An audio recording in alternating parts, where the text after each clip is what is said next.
Le marteau tomba pour la dernière fois à Tokyo le 23 décembre 1948. Cet homme qui avait autrefois commandé à des millions de soldats et contrôlé le destin des nations se trouvait maintenant face à leur jugement définitif. Il ne s'agissait pas de criminels de guerre ordinaires, mais des artisans de l'ambition impériale, les cerveaux derrière certaines des campagnes les plus dévastatrices de l'histoire. Ce que vous êtes sur le point de voir sont les chapitres finaux de la vie des chefs militaires les plus puissants du Japon, des hommes qui sont passés du commandement de vastes armées à l'affrontement de l'Orca. Leur chute a été aussi spectaculaire que leur ascension au pouvoir, et leur dernier moment révèle le véritable coup d'une ambition militaire sans contrôle. Le général Tojo a été l'incarnation de l'agression militaire japonaise pendant la Deuxième Guerre mondiale. En tant que Premier ministre entre 1941 et 1944, il a orchestré l'entrée du Japon dans la guerre du Pacifique et supervisé l'expansion de l'Empire japonais en Asie du Sud-Est et dans les îles du Pacifique. Lorsque les forces alliées ont occupé le Japon en 1945, Tojo a su que son destin était scellé. Le 11 septembre 1945, lorsque la police militaire américaine a encerclé sa résidence à Sagaya, Tokyo, l'ancien Premier ministre a fait une tentative désespérée pour éviter sa capture. Il s'est tiré une balle dans la poitrine avec un pistolet, mais la balle a manqué son cœur de quelques centimètres. Les médecins américains l'ont rapidement transporté à un hôpital militaire où ils ont sauvé la vie de l'homme qui serait plus tard jugé pour crime de guerre. La tentative échouée de Tojo de se donner la mort est devenue un symbole des actes finaux désespérés des chefs japonais pendant la guerre. Pendant sa convalescence, Tojo est passé d'un chef militaire défiant à un homme qui luttait avec le poids de ses décisions. Le général, qui avait autrefois proclamé que la mort était plus légère qu'une plume quand il s'agissait de servir l'empereur, se trouvait maintenant face à la perspective d'être jugé par ses anciens ennemis. Le tribunal des crimes de guerre de Tokyo a commencé le 3 mai 1946. Tojo est entré dans la salle du tribunal vêtu d'un uniforme militaire kaki dépourvu de tous ses insignes et décorations. L'homme qui avait autrefois exercé un pouvoir absolu se trouvait maintenant sur le banc des accusés, écoutant les procureurs détailler son rôle dans la planification de la guerre d'agression et l'autorisation du traitement brutal des prisonniers de guerre. Tout au long des 2 années et demie que dura le procès, Tojo a maintenu son sang-froid avec son port militaire caractéristique. Il a accepté l'entière responsabilité des actions du Japon pendant son mandat, affirmant que toutes les décisions avaient été prises au service de l'empereur et du peuple japonais. Son témoignage a révélé une figure complexe, non pas la caricature du mal qui lui était souvent attribuée, mais un militaire de carrière qui croyait sincèrement à la justice de la cause du Japon. Le ministère public a présenté des preuves accablantes de la participation de Tojo à la planification de l'attaque contre Pearl Harbor, à l'invasion de l'Asie du Sud-Est et à l'établissement de politiques qui ont conduit au mauvais traitement des prisonniers alliés et de la population civile. Les documents portant sa signature autorisaient la construction du chemin de fer Birmanie-Thaïlande, où des milliers de prisonniers alliés et de travailleurs asiatiques ont péri dans des conditions brutales. À mesure que le procès avançait, l'équipe de défense de Tojo a soutenu qu'il avait agi dans les limites de la loi japonaise et de la tradition militaire. Ils l'ont décrit comme un serviteur loyal de l'État et non comme un criminel de guerre. Cependant, le poids des preuves contre lui s'est avéré insurmontable. Le 12 novembre 1948, le tribunal a rendu son verdict. Tojo a été déclaré coupable de 7 chefs d'accusation, notamment celui d'avoir engagé une guerre d'agression et autorisé le mauvais traitement des prisonniers de guerre. Les juges l'ont condamné à mort par pendaison, mais l'histoire de Tojo était loin d'être terminée. Ces dernières semaines révéleraient un homme qui subissait une profonde transformation spirituelle qui surprendrait même ses geôliers. Dans les semaines suivant sa condamnation à mort, Hideki Tojo a connu un changement remarquable qui a déconcerté à la fois ses gardiens et ses compagnons de prison. L'ancien Premier ministre qui avait incarné l'esprit combattant du Japon impérial a commencé à se réunir régulièrement avec des aumôniers militaires américains. La cellule de Tojo à la prison de Sugamo s'est transformée en un lieu inhabituel de réflexion religieuse. Il passait des heures à lire de la littérature chrétienne et à participer à des débats théologiques avec les aumôniers de la prison. Ce voyage spirituel a représenté un changement radical par rapport aux croyances shintoïstes et au code Bushido qui avait guidé toute sa carrière militaire. Au cours de ces dernières semaines, Tojo a également commencé à écrire de nombreuses lettres à sa famille, des réflexions sur sa vie et, plus surprenant encore, des expressions de repentir pour la souffrance causée par la guerre. Ses écrits découverts des décennies plus tard ont révélé un homme qui luttait avec l'ampleur de la mort et de la destruction qui s'était produite sous son leadership. La routine quotidienne de l'ancien général en prison était strictement réglementée. Il se levait à l'aube, participait aux périodes d'exercice obligatoires et passait la plupart de son temps à lire et à écrire. Les gardiens ont rapporté qu'il maintenait une posture militaire parfaite, même en marchant vers les repas, comme si ces décennies de conditionnement militaire ne pouvaient pas être brisées même en captivité. Le 22 décembre 1948, Tojo a reçu ses dernières visites, son épouse Katsuko et ses enfants. La réunion a duré exactement 30 minutes et s'est déroulée sous une surveillance stricte avec la présence de gardiens pendant tout le temps. Les témoins ont rapporté que Tojo a maintenu son sang-froid et a offert des paroles d'encouragement à sa famille au lieu de s'obséder sur son destin imminent. L'exécution était prévue pour le 23 décembre à minuit. À l'approche de minuit, Tojo a refusé le traditionnel dernier repas, affirmant qu'il préférait jeûner avant sa mort. Il a passé ses dernières heures à prier et à méditer, en contraste marqué avec l'image du militariste qui avait autrefois terrifié le Pacifique. À 23h45, les gardiens sont entrés dans sa cellule pour commencer les dernières formalités. Tojo s'est immédiatement levé, a arrangé son uniforme de prisonnier et a marché d'un pas ferme vers la chambre d'exécution. L'homme qui avait autrefois commandé à des millions de soldats se trouvait maintenant seul face à sa dernière marche. La chambre d'exécution de la prison de Sugamo était un espace austère et clinique conçu pour l'efficacité plutôt que pour la cérémonie. 7 criminels de guerre condamnés trouveraient leur destin cette nuit-là.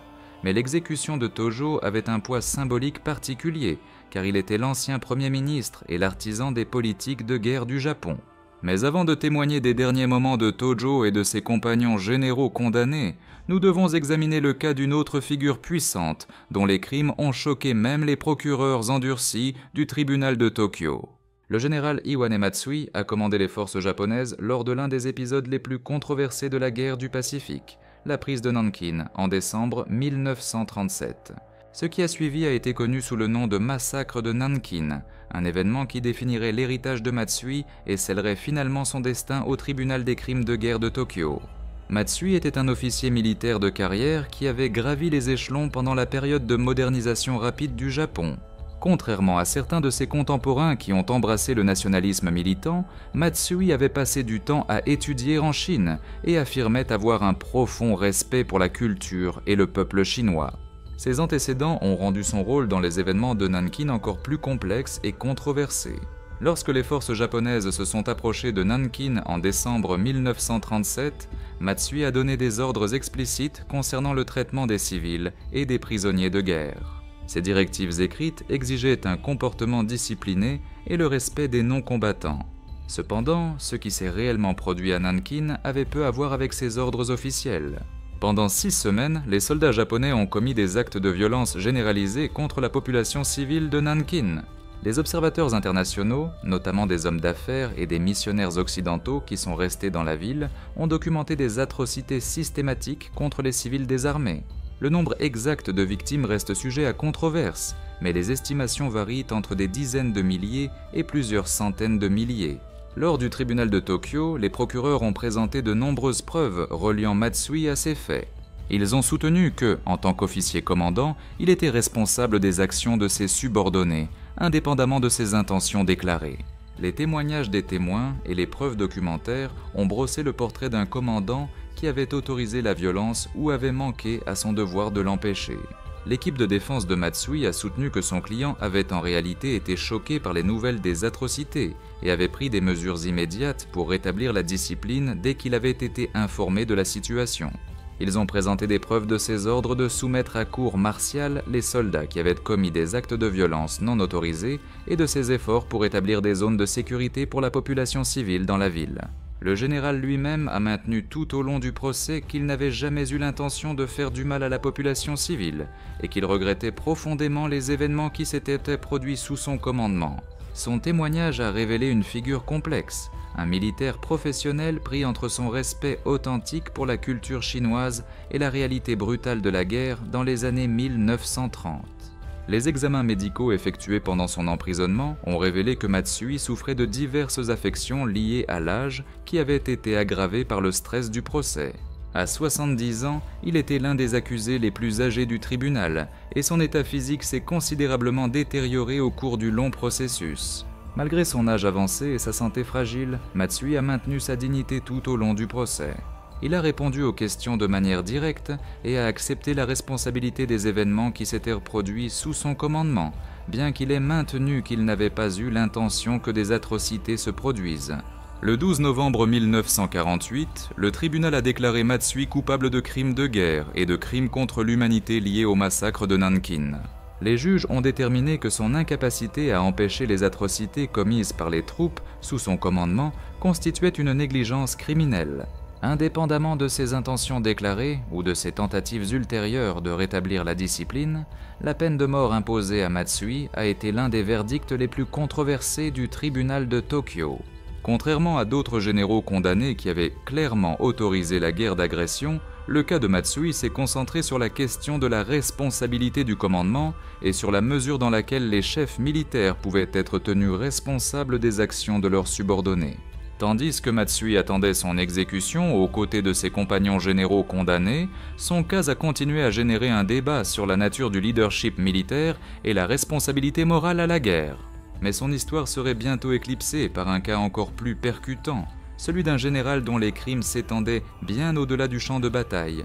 Le chemin du général Heitaro Kimura vers la pendaison a commencé par sa nomination en tant que commandant des forces japonaises en Birmanie en 1944, ce qui a autorisé pendant son mandat en Asie du Sud-Est le convertirait en l'une des figures les plus décriées de la guerre du Pacifique et lui assurerait une place au banc du tribunal des crimes de guerre de Tokyo.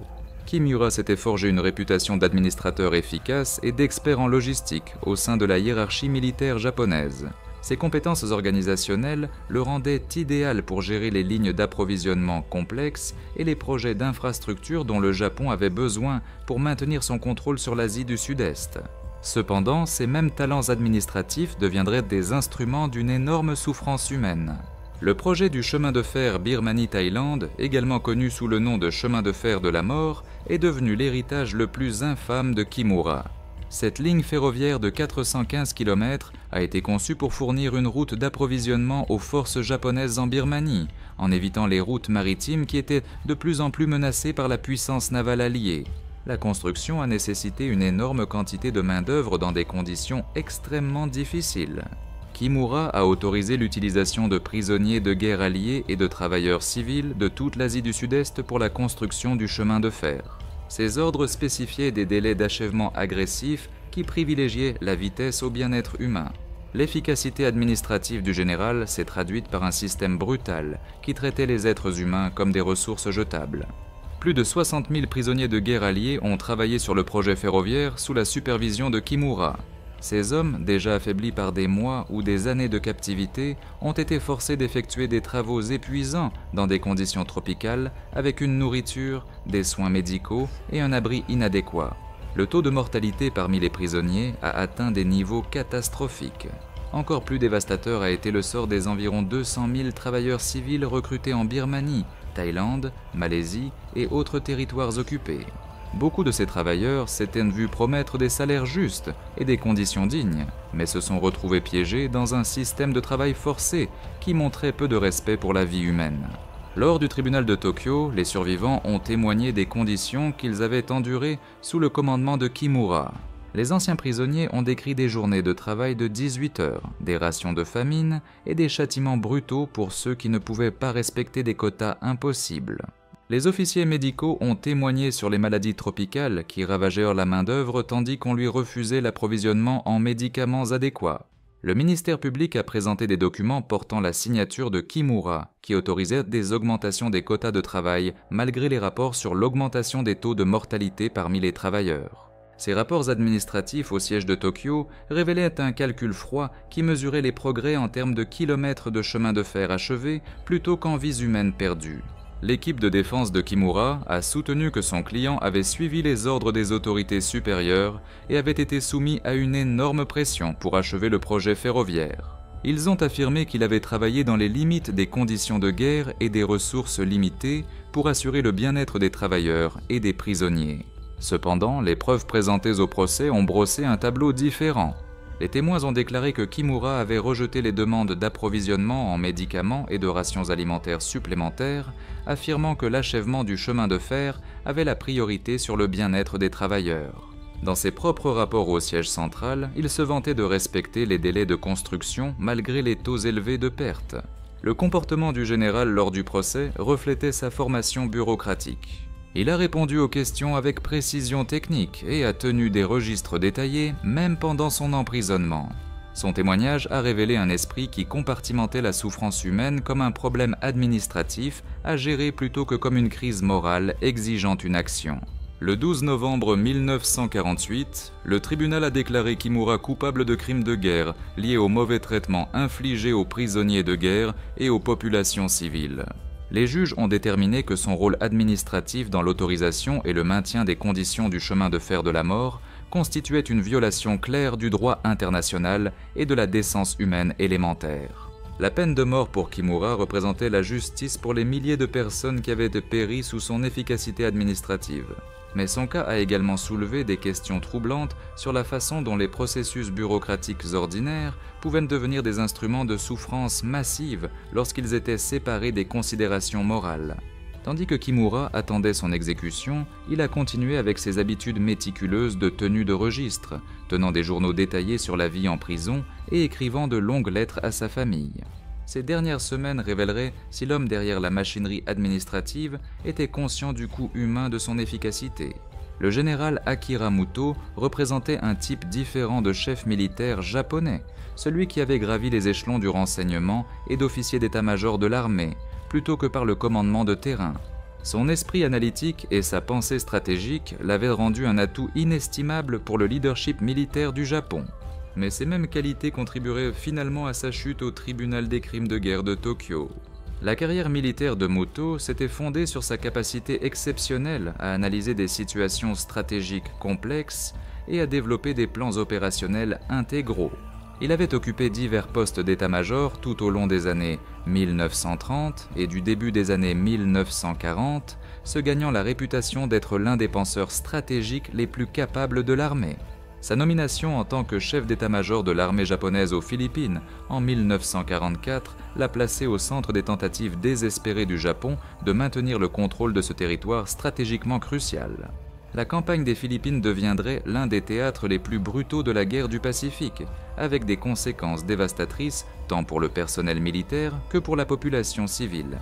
Sous le leadership de l'état-major de Muto, les forces japonaises ont mis en œuvre une série de stratégies défensives conçues pour rendre la reconquête américaine des Philippines aussi coûteuse que possible. Ces tactiques comprenaient l'utilisation extensive de la population civile comme boucliers humains, la destruction des infrastructures pour empêcher leur utilisation par les forces alliées qui avançaient, et l'application de mesures sévères contre les activités suspectes de résistance. La bataille de Manille, au début de 1945, s'est avérée être le moment décisif du commandement de Muto. À mesure que les forces américaines se rapprochèrent de la capitale philippine, les unités japonaises, sous sa direction, se sont livrées à la destruction systématique de la ville et à la violence généralisée contre la population civile. Plus de 100 000 civils philippins ont perdu la vie lors de la bataille qui a duré 1 mois. Lors du tribunal de Tokyo, les procureurs ont présenté de nombreuses preuves reliant Muto à des ordres qui ont entraîné des atrocités contre la population civile. Sa signature apparaissait dans des directives autorisant des représailles sévères contre les activités de guérilla présumées et des ordres donnant la priorité aux objectifs militaires sur le bien-être de la population civile. Les témoignages des témoins ont révélé l'impact des décisions stratégiques de Muto sur les familles philippines ordinaires. Les survivants ont décrit comment les forces japonaises, suivant les ordres du quartier général de Muto, avaient systématiquement détruit des hôpitaux, des écoles et d'autres infrastructures civiles pour empêcher leur utilisation possible par les forces alliées. Le ministère public a soutenu que l'approche analytique de Muto envers la guerre l'avait amené à considérer les pertes civiles comme un coût acceptable pour atteindre les objectifs militaires. Ils ont présenté des preuves montrant qu'il avait reçu des rapports sur des atrocités contre les civils, mais n'avait pris aucune mesure corrective ni modifié ses directives opérationnelles. L'équipe de défense de Muto l'a décrit comme un officier d'état-major qui avait suivi la doctrine militaire établie et les directives stratégiques de haut niveau. Ils ont soutenu qu'il avait agi dans les paramètres acceptés de la guerre et qu'il n'avait pas personnellement ordonné des atrocités spécifiques contre la population civile. Cependant, le tribunal s'est concentré sur le rôle de Muto dans l'élaboration et l'application de plans stratégiques qui ont inévitablement provoqué un grand nombre de victimes civiles. Les juges ont examiné si son travail en tant qu'officier d'état-major démontrait un schéma d'indifférence cruelle envers le bien-être de la population civile dans la poursuite des objectifs militaires. Lors de son témoignage, Muto a maintenu l'attitude analytique qui avait caractérisé sa carrière militaire. Il a présenté des explications détaillées de son raisonnement stratégique et a défendu ses décisions comme militairement judicieuses dans le contexte de la situation stratégique désespérée du Japon en 1944 et 1945. Les écrits du général pendant la période du procès ont révélé un intellectuel complexe qui luttait pour concilier sa mentalité stratégique avec le poids moral des pertes civiles. Ces lettres à ses proches ont montré un homme qui se débattait avec des questions sur la relation entre la nécessité militaire et la responsabilité morale. Le 12 novembre 1948, le tribunal a déclaré Muto coupable de crimes de guerre liés à son rôle dans l'autorisation d'opérations qui ont provoqué de nombreuses victimes civiles. Les juges ont déterminé que son travail en tant que membre de l'état-major démontrait une tendance à donner la priorité aux objectifs militaires sur la protection de la population non combattante. La peine de mort imposée à Muto a représenté une expansion significative du concept de responsabilité du commandement pour inclure les officiers d'état-major qui élaboraient des plans stratégiques. Son cas a établi des précédents importants concernant la responsabilité légale et morale des planificateurs militaires pour les conséquences prévisibles de leurs décisions stratégiques. Tandis que Muto attendait son exécution, il a continué avec les activités intellectuelles qui avaient défini sa carrière, écrivant largement sur l'histoire et la stratégie militaire. Ces dernières semaines révéleraient si son esprit analytique pouvait finalement comprendre le coût humain de la pensée stratégique séparée des considérations morales. Le maréchal Shunroku Hata avait atteint le sommet de l'honneur militaire japonais au cours de sa longue carrière, mais son dernier commandement l'amènerait directement au banc des accusés au tribunal des crimes de guerre de Tokyo en tant que commandant responsable des forces japonaises en Chine pendant certaines des phases les plus brutales de l'occupation. L'héritage de Hata s'est trouvé à jamais lié aux atrocités systématiques contre la population civile. La carrière militaire de Hata a couvert près de 4 décennies, au cours desquelles il s'était gagné la reconnaissance comme l'un des commandants de terrain les plus expérimentés du Japon. Il avait participé à de nombreuses campagnes lors de l'expansion du Japon en Asie et avait été promu au rang prestigieux de maréchal en reconnaissance de ses services à l'empereur. Sa nomination en tant que commandant des forces japonaises en Chine centrale en 1941 l'a placé à la tête de vastes territoires et de centaines de milliers de soldats. Ce poste l'a rendu directement responsable de la mise en œuvre des politiques d'occupation japonaise dans certaines des régions les plus peuplées de Chine.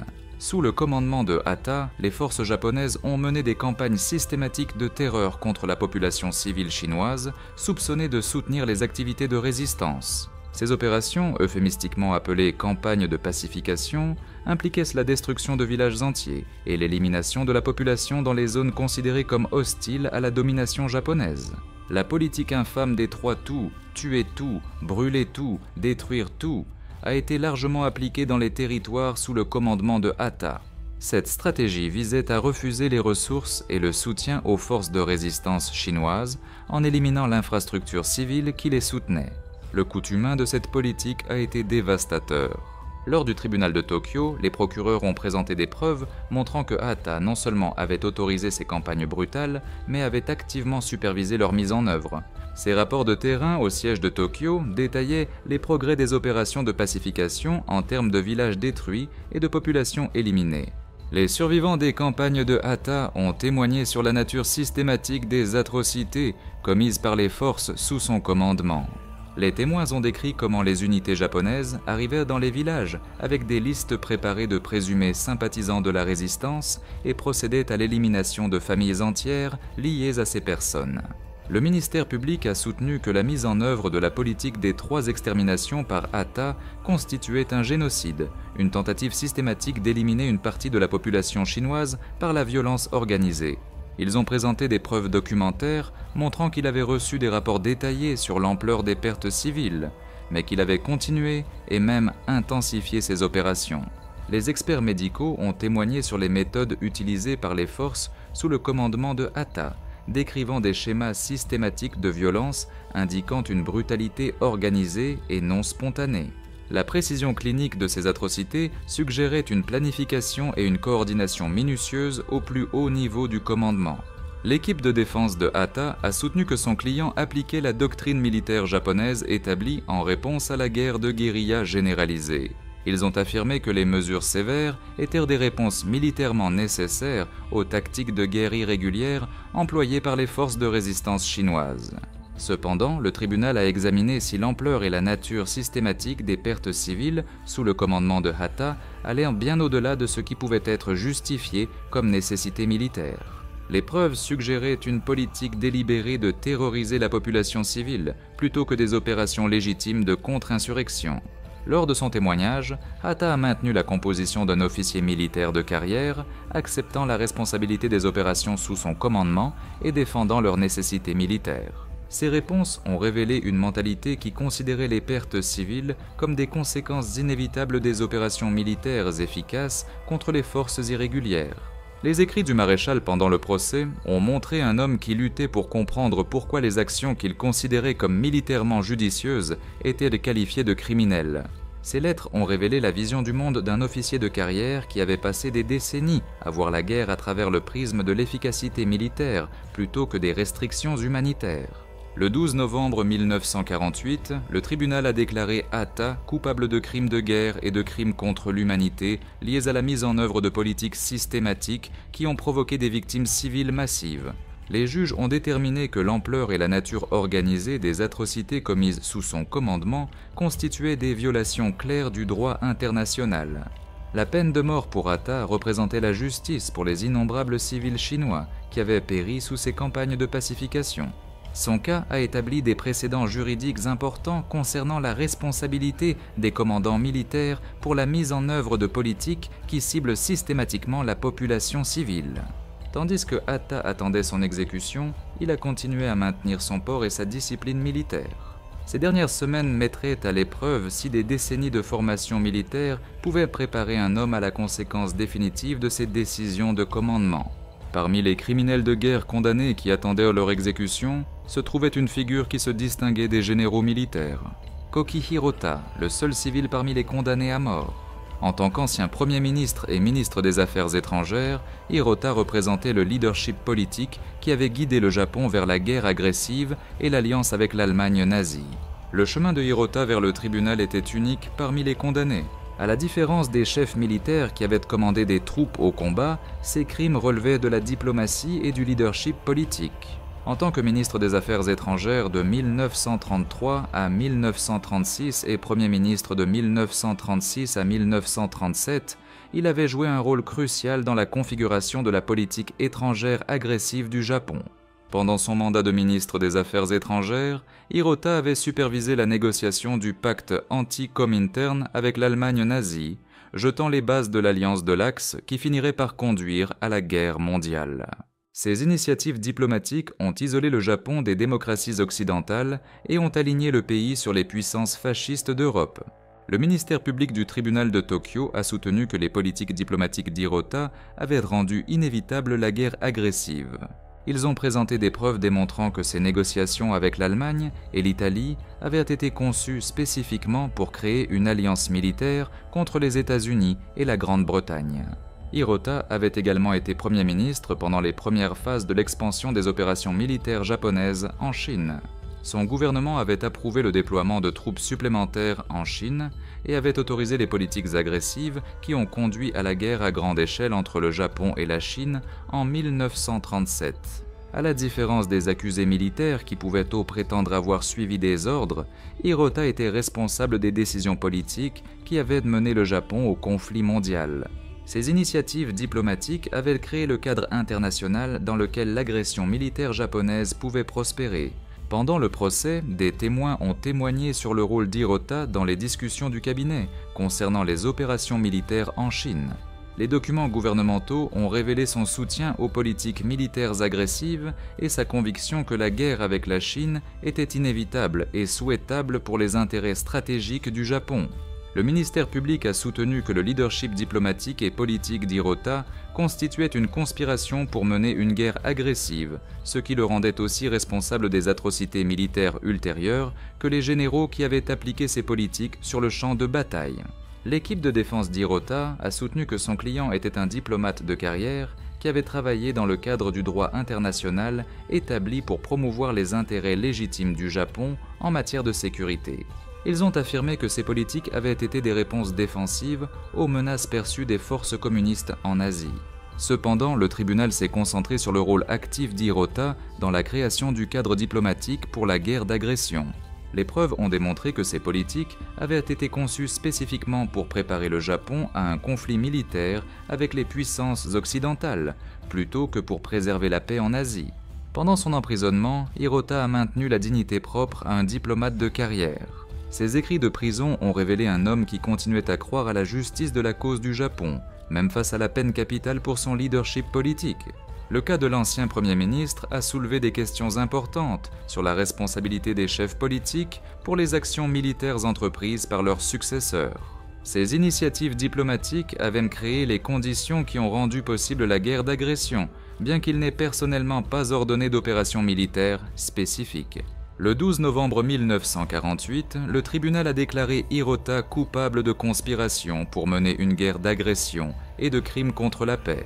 Les juges ont déterminé que son leadership diplomatique avait été essentiel à la préparation du Japon pour la guerre d'agression, ce qui le rendait aussi coupable que les chefs militaires qui avaient appliqué ces politiques. La peine de mort imposée à Hirota a établi des précédents importants concernant la responsabilité pénale des chefs politiques pour avoir créé les conditions qui ont conduit à la guerre d'agression.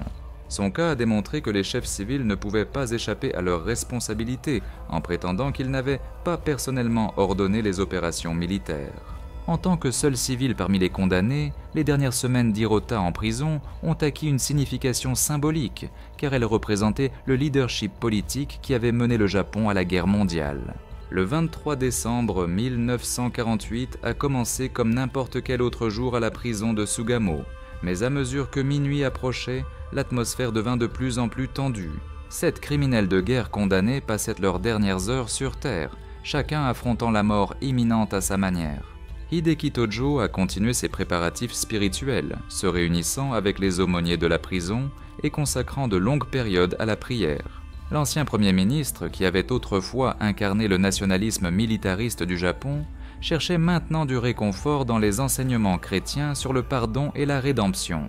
Iwan Matsui, malgré son âge avancé et sa santé fragile, a maintenu sa dignité tout au long de ce dernier jour. Le vieux général a consacré son temps à écrire des lettres d'adieu à sa famille et à réfléchir sur sa longue carrière militaire. Ses gardiens ont rapporté qu'il montrait une composure remarquable pour un homme qui faisait face à l'exécution dans quelques heures. Heitaro Kimura a affronté ces dernières heures avec la même précision administrative qui avait caractérisé sa carrière militaire.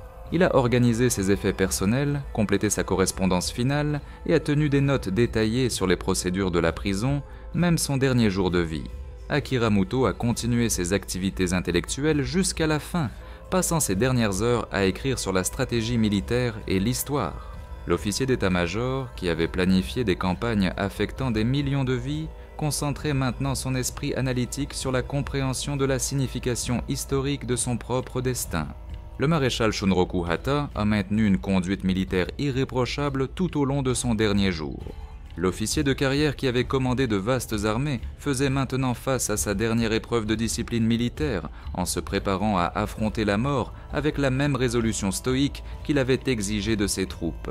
Koki Hirota, le seul civil parmi les condamnés, a passé ses dernières heures à écrire des observations politiques et des réflexions sur l'avenir du Japon.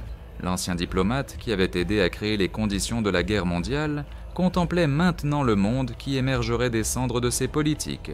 Le 7e condamné, Seishiro Itagaki, un autre général condamné pour son rôle dans la planification de la guerre d'agression, a maintenu le silence pendant ces dernières heures, refusant les visites des aumôniers et passant son temps dans une réflexion solitaire. À l'approche de 23 heures, les fonctionnaires de la prison ont commencé les procédures finales. Chaque condamné a reçu la visite des gardiens qui ont vérifié son identité et l'ont informé que l'exécution se déroulerait comme prévu.